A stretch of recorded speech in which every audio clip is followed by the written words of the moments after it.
2020 was a tough year for many different reasons. One of the things on the list is the fact that for the first time since 2010, the MCU did not release any new content, right? No movies, no TV shows, nothing. Movies scheduled to release in 2020, those being Black Widow and The Eternals, were pushed back into 2021, and thus we are here now, starting the year off with a bang with the release of the first MCU TV streaming series called Wandavision. Needless to say, I'm a big Marvel fan. I hopped on this as soon as I could. I saw both episodes this morning, and I'm here to give my thoughts on the episodes and just break it down and give theories as to what I think is happening, what could happen in the future, and so on.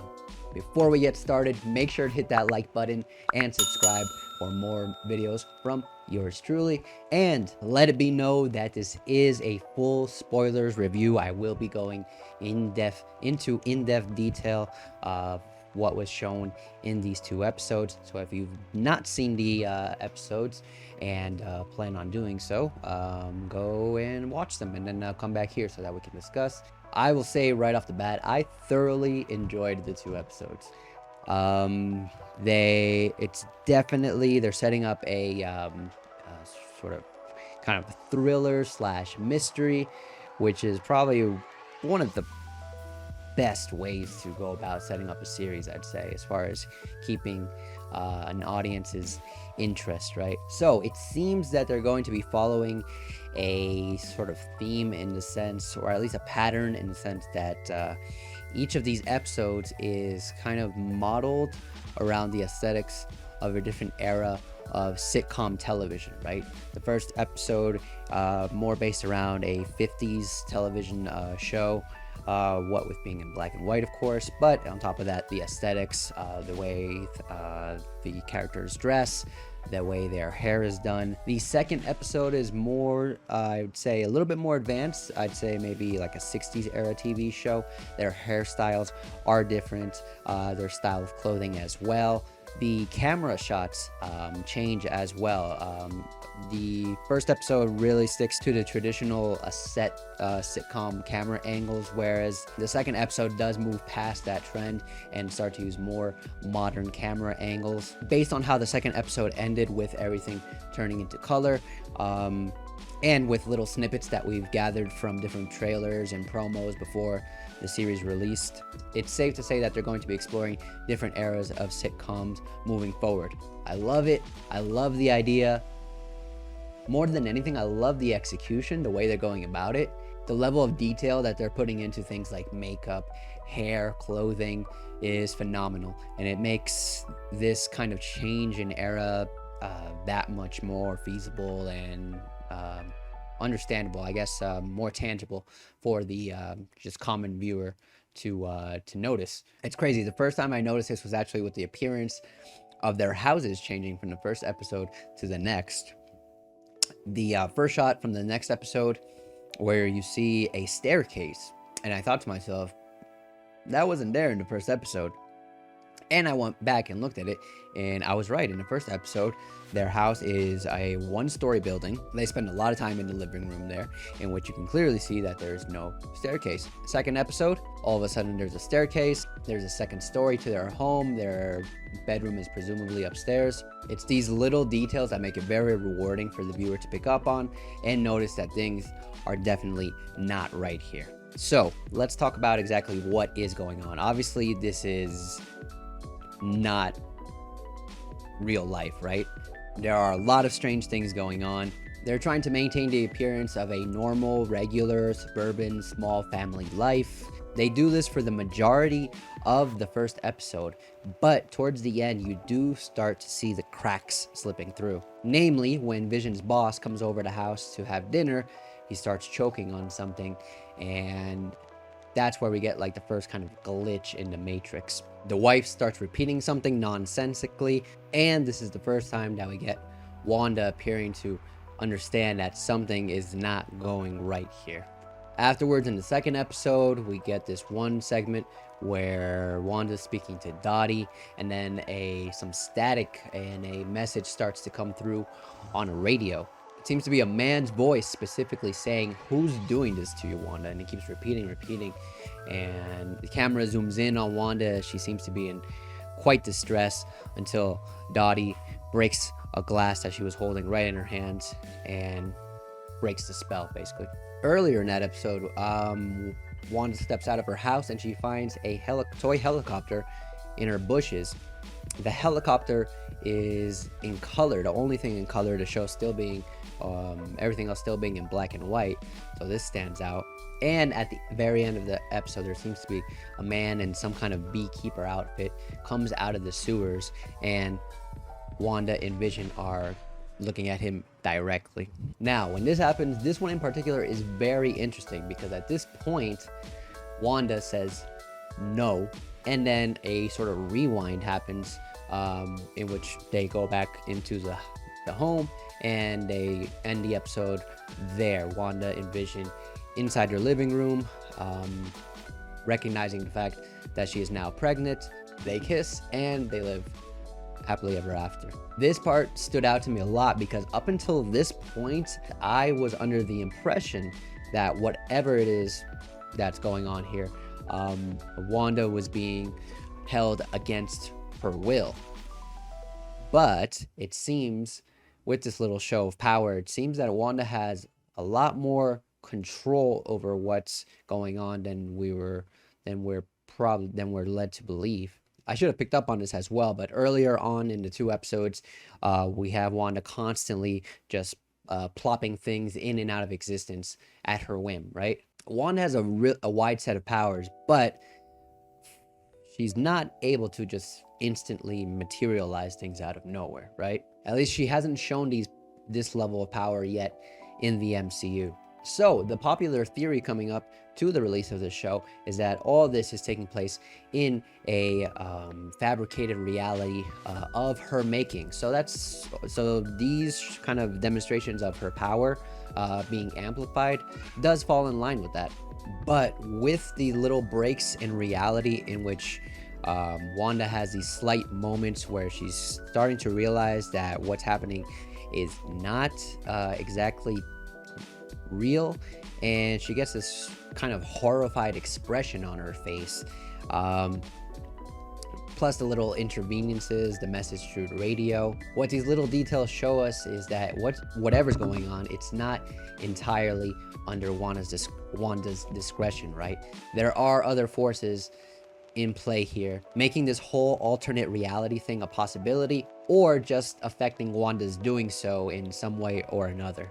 The question is, who are the ones behind this? And the show gives us our first clue towards who it just may be. At the very end of the first episode, as Wanda and Vision sit on the couch, the camera zooms out, credits start to roll, camera zooms out, keeps zooming out until you see the show, quote unquote show, is being watched on a little TV on a desk. Someone's there taking notes, one would assume, and on one of the monitors to the side, you see the symbol of sword. Now, I've only ever heard sword mentioned in the comics, not a whole lot. I have heard mentioned that there was a sort of counterpart to shield. So I did look this up. SWORD standing for Sentient World Observation and Response Department.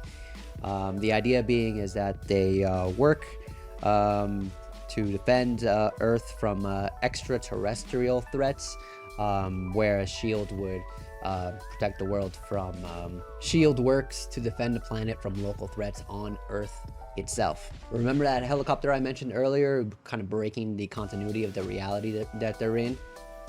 On that helicopter, we also see the sword symbol appear once again. So it's safe to say that sword is definitely in the works here. How though, we're not entirely sure. We're not sure if they're good guys, if they're bad guys. They're doing a very good job of hiding what exactly is going on. And I love it. Now, from this point, it's going to be pretty much speculation from my part, just putting together information from what we've gotten from these episodes, including trailers and previews that we've seen for the series as a whole. I think the one detail that's throwing me off the most is the fact that Wanda is definitely not the only one being affected by whatever is going on here. In that one scene where the message comes through the radio, the person that Wanda is speaking to, Dottie, she also gets freaked out and has a very disturbed look on her face as well, and asks Wanda, "Who are you?" Earlier, when Wanda introduces herself to Geraldine for the first time, Geraldine says that she doesn't know what she's doing there. In one of the previews, we see that Agnes also acts a similar way when she asks Wanda if she's going to be able to help them get out of there. So it's safe to say that whatever is going on is affecting all of these different characters, and yeah, I don't know. I don't get it. So here's a theory. Let's say after the events of Endgame, she was in, extreme distress over the loss of Vision, and to an extent, Steve Rogers, him being the one that was kind of molding her to become the hero that she was becoming. She finds herself lost. She doesn't know what to do with her life, and thus she closes in and creates this alternate reality for herself in which she's living the life that she can only dream of. She married the man that she loved. They're living a quaint, quiet life in a suburban home as they look to start their family. And she's just looking to stay in this reality as it is essentially her safe zone, right? And I think the inclusion of these other people is somehow connected with S.W.O.R.D. The fact that they're monitoring or looking over them. Something's going on with that. What exactly it is left to be seen. We do know that from the events of Captain America Civil War, Wanda was on the run with other heroes that were against being controlled, I guess you can say, by a governing body. So I guess it's possible to say that S.W.O.R.D. has taken up this task to round up people with powers that can be considered troublesome, such as herself. In one of the promo materials as well, we see Wanda in what seems to be some kind of cell where she's being held captive. We get a look at her. She doesn't really look like she's well put together. It seems like she's kind of scruffed up and dirty. So it's more than likely that she's being held there against her will. This may fall in line with that theory as well. I know for a fact that one of the other characters that I mentioned that seems out of place in this world is also another character that would fall in line with this theory as well. I'm not going to reveal exactly who that character is though, because she doesn't introduce herself as that character in the show yet. I'm assuming it's going to be revealed later on, but since it hasn't been revealed, I kind of want to keep that under wraps for anybody who doesn't know. And at the same time, I will say, don't go out of your way to look up the actors and who they're playing in the show, because that will kind of spoil those secrets. That's the reason that I know who this character is, because I heard that she was actually cast as a different character in another MCU movie coming out in later time. But still, that's only one out of the many other characters in this world that seem out of place, that they don't belong there. So as far as all these other people, I have no clue what is going on. I think I'd mentioned already, but coming up to the release of the show, a lot of people were relating it to the House of M storyline. The fact that Wanda creates her own reality, right, for everyone in that storyline of the comics, which seems to be what's going on here so far. Another call to that is the fact that Wanda will be having twins. So considering that fact, I started to think what that could mean as far as the future, what that means for the MCU moving forward. If this does turn out to be a House of M storyline, or something at the very least that takes beats from that story, then I'm thinking maybe this might be how they introduce mutants into the MCU. If by the end of all of this, it somehow gets to the point where Wanda loses control or is forced to make some kind of large output of energy or something, and reality is just broken, right? Not just this reality that we're currently being shown, that is obviously fabricated, but reality in the MCU itself, right? What if by the end of it, something happens, and this event, this cataclysmic event, is what triggers the birth of mutants, and thus the introduction of the X-Men for the MCU later down the line. Looking into the House of M storyline a little bit further, I learned that Clint Barton, our very own Hawkeye, was resurrected. Now, in the MCU, Clint is obviously not dead, but there was a character in particular that was sent off in Endgame that did not get a ceremonial goodbye on the same level as Iron Man and Captain America. This character being Black Widow. Now, I have always been of the mindset that Black Widow is due to come back to the MCU, that she is definitely not done. Her send-off was noticeably unceremonious compared to Iron Man, who got this, of course, he being the one to make the ultimate sacrifice at the end of Endgame, and then you have the large funeral with everyone present there, and Captain America getting his big send-off as he steps into the time machine to put the Infinity Stones back in their places, and ultimately getting to lead the life that he always wanted with the woman that he loved. Black Widow got none of that, and I honestly am of the mindset that it's not because they forgot about her, but it's because they're not finished with her. I think if any of the stars from the original Avengers crew were to leave and never come back, they would get as ceremonious a goodbye as Iron Man and Captain America did. Hulk is definitely coming back. Thor is coming back.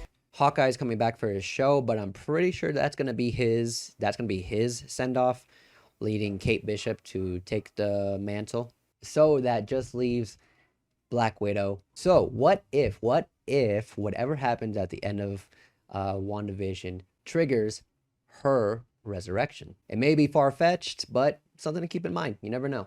Now, it's also been mentioned that this series is supposed to directly lead into the events of the second Doctor Strange movie, Madness in the Multiverse Madness, something like that, with Scarlet Witch supposed to make an appearance in that movie as well. So I started to think if that movie perhaps is looking to make amends or correct whatever is going to happen by the end of this series. And it got me to think, what if Wanda herself becomes the quote-unquote villain of that movie?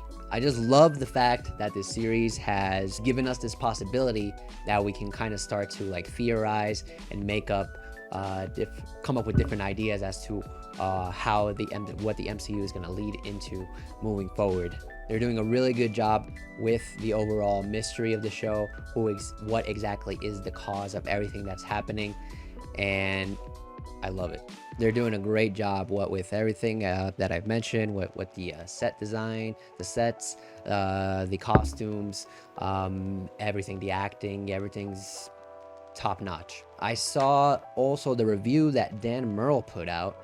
If you're not aware, he's a great commentator, movie critic, as well as TVs. He actually got a screener for the first 3 episodes. So he already knows what happens after this episode.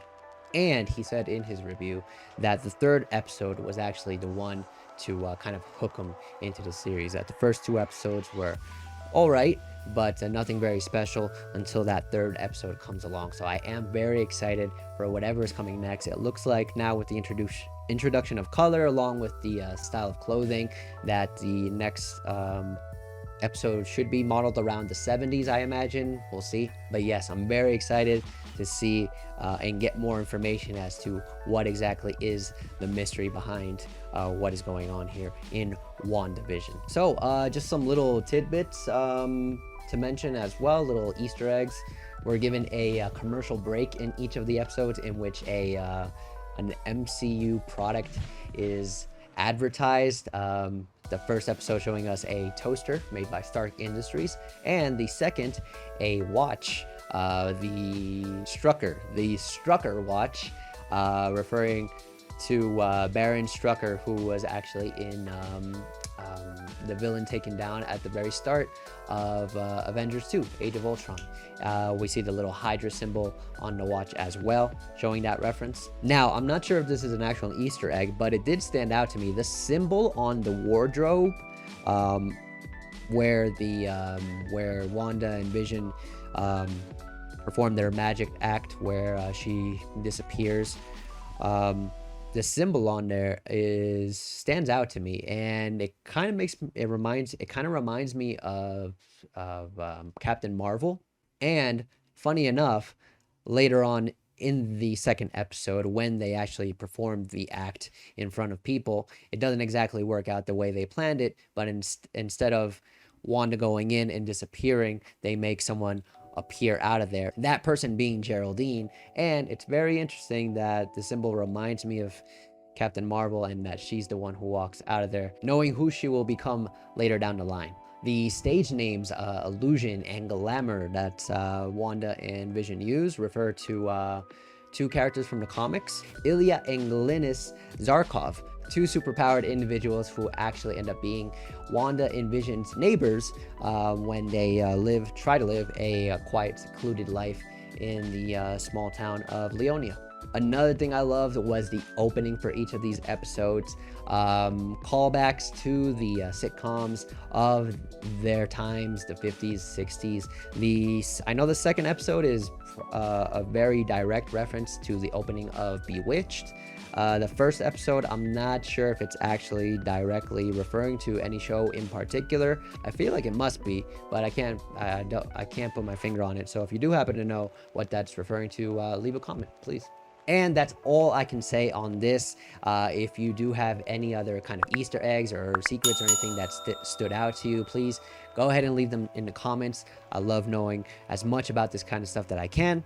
And if you have any theories, any questions, please leave those in the comments as well. I am your single player hero, and I will see you guys next time.